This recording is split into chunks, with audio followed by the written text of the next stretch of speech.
Students, இன்னைக்கு நம்ம ஒரு சின்ன கேப்புக்கு அப்புறம் மறுபடியும் கணக்குக்கு வந்திருக்கோம். இதில் இன்னைக்கு பார்க்க போகிற இது எப்படின்னா செயலிகளின் வரிசை. உங்கள் புக்கில் இருக்கக்கூடிய செயலிகளின் வரிசை அப்படிங்கிறதுல இந்த பிட்மாஸ் இருக்கு பார்த்தீங்களா, இதுக்கு இந்த பயிற்சி, இது எப்படி பிட்மாஸ்னா என்ன, அது எதுக்கு பயன்படுது, அப்புறம் இந்த பயிற்சி, அதாவது 1.3 இருக்கு பார்த்தீங்களா, அந்த 1.3 எல்லாம் இருக்கு பார்த்தீங்களா, கணக்கு மேலே இந்த கணக்குகள், பயிற்சி கணக்குகள், இது எல்லாமே நம்ம இன்னைக்கு என்ன பண்ண போறோம், செய்ய போறோம். சரிங்களா? சரி, வாங்க நம்ம பாடத்துக்கு போலாம். இப்போ பார்த்தீங்கன்னா செயலிகளின் வரிசை அப்படின்னு சொல்லி பிட்மாஸ்னு அறிமுகப்படுத்துறாங்க. பிட்மாஸ் அப்படின்னா என்ன அப்படின்னா, முதல்ல பிட்மாஸ்னா என்னன்னு தெரிஞ்சுக்கணும். இதுல வந்து ஒவ்வொரு வார்த்தைக்கும் ஒவ்வொரு அர்த்தம் இருக்கு. பினா என்ன, ஐனா என்ன, டினா என்ன, எம்னா என்ன, ஏனா என்ன, எஸ்னா என்ன, அதை முதல்ல ஃபர்ஸ்ட் தெரிஞ்சுக்கிறோம். ஃபர்ஸ்ட் பினா அடைப்புக்குறி. அடைப்புக்குறி நம்ம பார்த்துருப்போம். இந்த மாதிரி ஒரு அடைப்புக்குறி, கன அடைப்புக்குறி, இந்த மாதிரி பிராக்கெட்ஸ், இந்த மாதிரி அடைப்புக்குறி.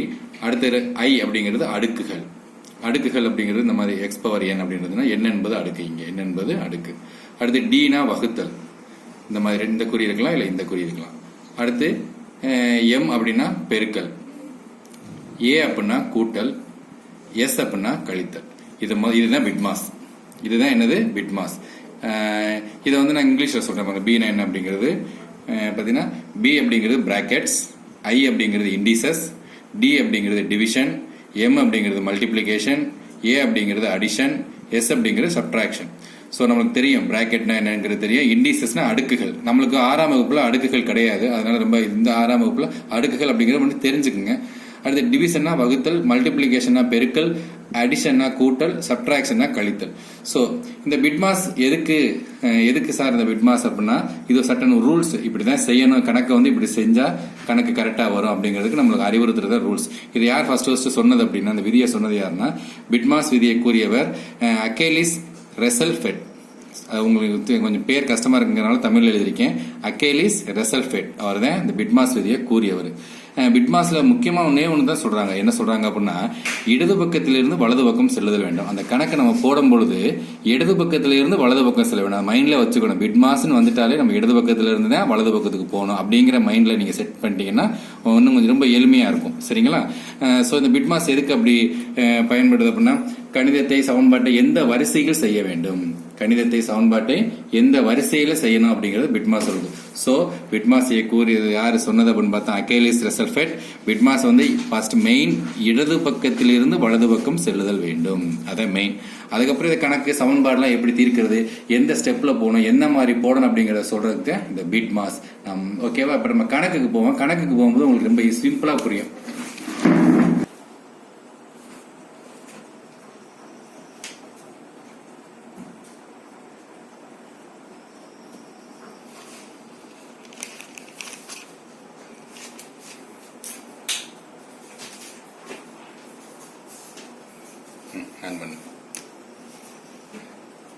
ஸோ இது கணக்கு. என்ன கணக்கு கொடுத்துருக்காங்கன்னா, 2 × 2 + 5 × 3 தீர்க்க அப்படின்னு சொல்லி கணக்கு கொடுத்துருக்காங்க. இதை ஃபர்ஸ்ட் நம்ம முதல்ல பிட்மாஸ்னு எழுதிக்கணும். பிட்மாஸ் கணக்கு போடும்போது முன்னாடி பிட்மாஸ்னு எழுதிக்கணும். அப்பதான் நமக்கு தெரியும். ஒரு 2-3 கணக்கு இந்த மாதிரி எழுதி போடும் போது அப்புறம் நமக்கு பழக்கத்துக்கு வரும். சரி, ஃபர்ஸ்ட் என்ன இருக்கு, பிராக்கெட். இங்க கணக்குல எங்கேயாவது பிராக்கெட் இருக்கா? கிடையாது. அடுத்து ஐனா இண்டிசஸ். உங்களுக்கு 6ஆம் வகுப்பு பொறுத்தவரை இண்டிசஸ் கணக்கு கொடுக்கல, இண்டிசஸ் கிடையாது. அடுத்து டினா டிவிஷன். டிவிஷன் எங்கேயாவது இருக்கா? இல்ல. அடுத்து எம் வந்துடுறோம், மல்டிப்ளிகேஷன். ஃபர்ஸ்ட்டுமே சொல்லியிருக்கேன், மல்டிப்ளிகேஷனை எப்போதுமே இடது பக்கத்திலிருந்து கணக்கு போடணும் சொல்லியிருக்கேன். பிட்மாஸ் சொல்லும் போது இடது பக்கத்திலிருந்து வலது பக்கம் செல்ல வேண்டும். அப்போ ஃபர்ஸ்ட் என்னது, மல்டிப்ளிகேஷன்ல இந்த இருக்கு 2 × 2. ஃபர்ஸ்ட் இதை செய்யறோம் 4 பிளஸ் அடுத்த மல்டிப்ளிகேஷன் இது 5 × 3 15. அவ்வளவுதான். அடுத்து வேற ஒண்ணுமே இல்லை, ஆட் மட்டும்தான் இருக்கு. ஸோ நம்ம என்ன பண்ணிடலாம், கணக்கு ரெண்டையும் கூட்டி என்ன பண்ணிடலாம், 19ன்னு போட்டலாம். ஸோ இந்த கணக்கோட ஆன்சர் 19. புரியுதுங்களா? ஸோ நாம இப்ப 2வது கணக்கு பார்ப்போம். எழுதிருக்கேன் 2 × 4 பெருக்கல் 3 கழித்தல் 2. இதை தீர்க்கிறோம். நம்ம வழக்கம் போல பிட்மாஸ் போட்டுருவோம். பிட்மாஸ் இதுல பாத்தீங்கன்னா ஃபர்ஸ்ட் பிராக்கெட் இருக்கா? பிராக்கெட்டே இல்ல. இங்கிட்ட இருந்தா போகணும், இடது பக்கத்துல இருந்தா வலது பக்கத்துக்கு போகணும். இண்டிசஸ் கிடையாது. அடுத்து டிவிஷன் வகுத்தல். வகுத்தல் எங்கேயாவது இருக்கா? இல்ல. அடுத்து எம் மல்டிப்ளிகேஷன் பெருக்கல் எங்கேயாவது இருக்கா? இந்த இருக்கு. என்ன இருக்கு? 4 × 3. சோ அடுத்த ஸ்டெப் வரும் 2 + 4 3 பெருக்குனா உங்களுக்கு தெரியும். 4 3 எவ்வளவு? 12. -2. ஓகே, இந்த இதுக்கு வந்தாச்சு. அடுத்து இது கணக்கு. இதுல என்ன இருக்கு பாப்போம்? பிராக்கெட் இருக்கா இல்ல, இண்டிசஸ் இருக்கா இல்ல, டிவிஷன் வகுத்தல் இருக்கா இல்ல. கொஞ்சம் இங்கிலீஷ்ல தெரிஞ்சுங்க. டினா டிவிஷன், எம்னா மல்டிப்ளிகேஷன், ஏனா ஆட், எஸ்னா சப்ட்ராக்ஷன். மல்டிப்ளிகேஷன் பெருக்கல் இருக்கா இல்ல, ஆட் இருக்கா இந்த இருக்கு. வலது இடது பக்கத்துல இருந்து போய் பாருங்க, இங்கிட்டு தான் போகணும். ஆட். அப்ப 2 + 12. அப்ப என்னது? 2யும் 12யும் கூட்டினா என்ன வரும்? 14 -2. இப்ப இதுல வேற எதுவுமே இல்ல, கழித்தல் மட்டும்தான் இருக்கு. அப்ப 14 2 பட்சம் எவ்வளவு? 12. சோ இதுதான் இதற்கான ஆன்சர். அடுத்து பாத்தீங்கன்னா மூணாவது சம் ஒன்று கொடுத்துருக்கேன். 9 + 5 × 2 தீர்க்க பிட்மாஸ்ல. நம்ம இதை நம்ம நோக்கத்துக்கு போட முடியாது, அதுக்கு தான் பிட்மாஸ் ரூல்ஸ் இருக்கு. ஃபர்ஸ்ட் பிட்மாஸ் எழுதிக்கணும். இந்த ரூல்ஸ் படி போட்டதான் கணக்கு சரியா வரும். சரி, பிராக்கெட் இருக்கா? பிராக்கெட் இல்ல. இண்டிசஸ் இல்ல. டிவிஷன் இருக்கா? இல்ல. மல்டிப்ளிகேஷன் இங்க இருக்கு. இதான் ஃபர்ஸ்ட் மல்டிப்ளிகேஷன். அப்ப 9 + 5 2 2 10. அடுத்து பாத்தீங்கன்னா வேற எதுவுமே இல்ல, ஒன்லி ஆட் மட்டும் தான் இருக்கு. அப்ப ரெண்டையும் கூட்டிக்கலாம், 19. சோ இதுக்கு இதுதான் ஆன்சர். இப்ப பாருங்க, ஒரு கணக்கு கொடுத்துருக்காங்க. இது உங்க புக்ல எக்ஸசைஸ்ல இருக்கு. உங்க புக்ல எக்ஸசைஸ்ல இருக்கு. 24 + 2 பெருக்கல் 8 வகுத்தல் 2 -1 சுருக்குக. சரிங்களா? இப்படி கொடுத்துருக்காங்க.